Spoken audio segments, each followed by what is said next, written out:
Do you know which Yonko is actually the most dangerous man in One Piece? And no, it's not who you think. Well, that's exactly what we're going to break down today. We'll be going through 10 facts about the Yonkos that will change how you see One Piece, starting with the ones most fans overlook, and working our way up to the one that might completely change how you see the entire power structure. And trust me, number 1 is going to surprise you, so let's get right into it.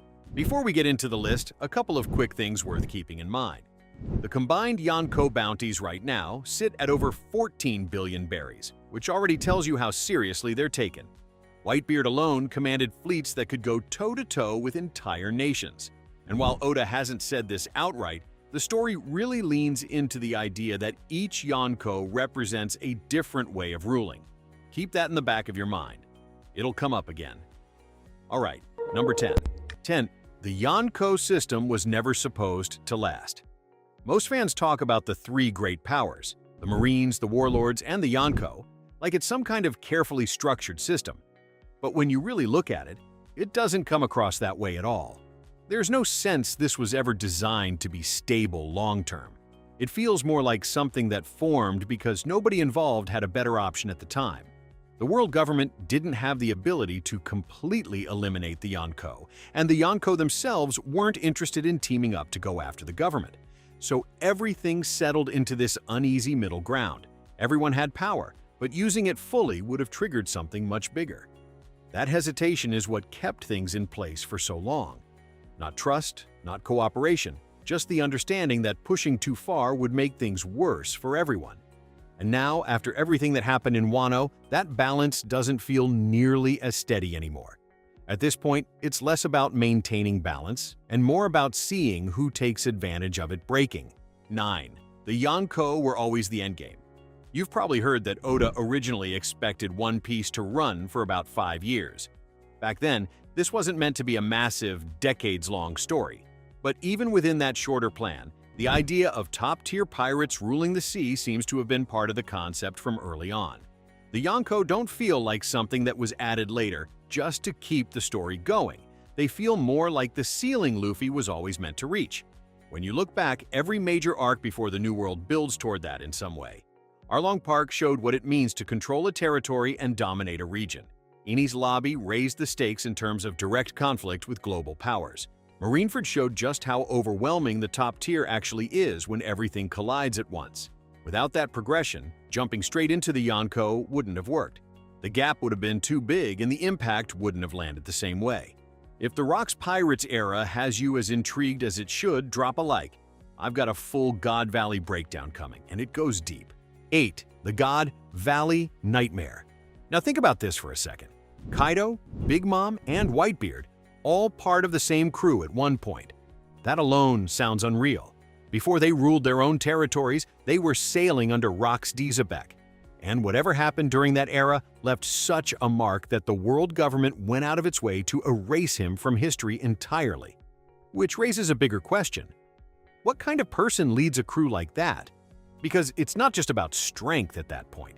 You're dealing with individuals who went on to dominate the sea for decades. Even now, the Yonko era feels connected to that moment. Like everything we're seeing is part of what came after God Valley, not something completely separate. 7. Shanks might not be who you think he is. Shanks has always seemed pretty straightforward. He was part of Roger's crew, grew up at sea, and eventually became a Yonko. But newer developments make that picture a lot more complicated. There are strong hints connecting him to the Figureland family, which is tied directly to the highest levels of the world government. If that connection turns out to be true, it places him in a very unusual position, someone who exists between 2 completely different sides of the world. It also helps explain a few things that didn't fully make sense before. The Gorosei were willing to meet him without treating him like an immediate threat. At Marineford, his presence alone was enough to bring the entire war to a stop. Those moments carry a lot more weight when you look at them through this lens. 6. Buggy's rise is actually a masterclass in how power works. Buggy sounds like a joke pick at first, but what's happened with him is actually one of the more interesting developments in the series. He didn't climb to the top through strength. He got there because people believed he belonged there, and that idea kept spreading. At first, it gave him recognition.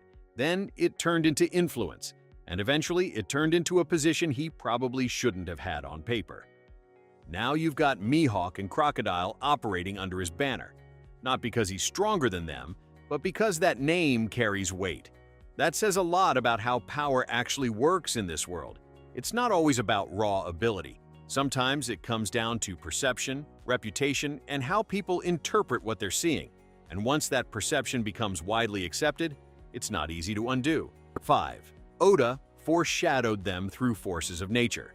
This one leans more into interpretation, but it lines up pretty well with how the Yonko are presented throughout the series.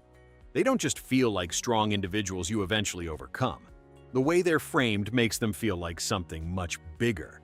Whitebeard could literally affect the sea itself. Kaido's presence is tied to large-scale destruction. Big Mom brings instability wherever she goes. When they appear, the reaction from everyone around them isn't just about strategy. It's immediate concern about what follows and how much damage is coming. That difference in presentation matters. It helps explain why they've been able to hold their positions for so long without being directly challenged by the entire world at once. Drop a comment. Which Yonko do you think had the most impact on the One Piece world? I read every single one. 4. Kaido didn't want to rule. Kaido is usually remembered for his insane strength, but his mindset goes a lot deeper than just wanting power. He was fixated on the idea of a meaningful death, not just dying, but going out in a way that actually mattered. That's why he kept pushing toward larger conflicts and bigger wars. He wasn't satisfied just sitting at the top. He wanted something that would push everything to its absolute limit. That adds a completely different angle to his character. It's less about ruling everything and more about searching for something that felt worth ending everything for. Yeah, Kaido wasn't a conqueror. He was a man who just wanted to feel something. 3. Blackbeard's body is a legitimate mystery. Blackbeard breaks rules that nobody else in the series does. He doesn't sleep. He can use more than one devil fruit. That alone sets him apart in a way that still hasn't been explained. There are a lot of theories about how that works. Some focus on his body, others on something less physical, but nothing has been confirmed. And the fact that Oda has held back that explanation for this long suggests it's going to matter a lot when it's finally revealed. For now, he remains one of the biggest unknowns in the entire story, and honestly, that might be the scariest thing about him. 2. Each Yonko represents a different kind of rule. When you step back and look at how each Yonko actually operates, the differences are pretty clear. Big Mom built a system centered around control, especially within her own family. Kaido relied on strength above everything else, where power determined your place. Whitebeard focused on protecting the people under him. Shanks seems to rely more on influence and restraint. Blackbeard takes opportunities as they come and adapts to whatever situation he's in. They all hold the same title, but the way that title plays out depends entirely on who's holding it. And that becomes really important when you start thinking about where Luffy fits into all of this. 1. Shanks is the most dangerous man in One Piece. And this is where Shanks separates himself from every other pirate in history. He operates in a space that would be a death sentence for anyone else. Think about the pure audacity of the Mary Geoise meeting. A Yonko with a massive bounty walks into the heart of the world government, and instead of calling the admirals, the Gorosei actually clear the room to hear him out.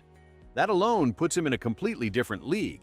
Now that the Figureland connection is coming into focus, it raises some heavy questions about where his true loyalty lies. Is he respected because of his haki, or is he untouchable because of his bloodline? He doesn't fit cleanly on either side of the war.